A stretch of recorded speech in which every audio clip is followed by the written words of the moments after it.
It goes without saying that if you want to do stuff with melted aluminum, that you have to melt the aluminum first.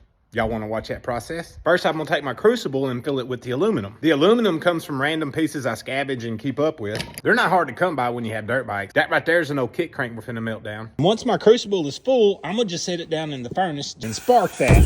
One thing I wanted to point out, I don't know if you can see the little smoke that's coming out of there, but this process puts off a lot of bad fumes. And the reason I got to do a lot of voiceovers is because I'm wearing all my PPE. You can't really hear if I'm talking through this mask. The start of the process isn't all that exciting as things start to get warmed up, but it starts getting kind of exciting when you see things start to melt. You see the aluminum start melting down itself, and then bloop. Sometimes I get impatient and kind of poke at it to shove the aluminum that's not melted down into the bottom where the aluminum is melted to kind of help liquefy it all. After about 15 or 20 minutes, she's all melted and ready to pour.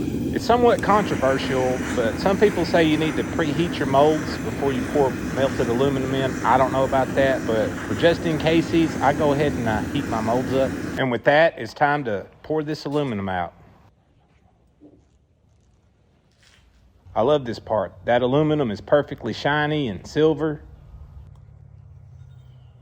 Got a little bit too much in that one, but that's all right. Oh yeah, when they've cooled off, just flip them out of the mold. Do that enough and you got a bunch of cool little bars for future projects.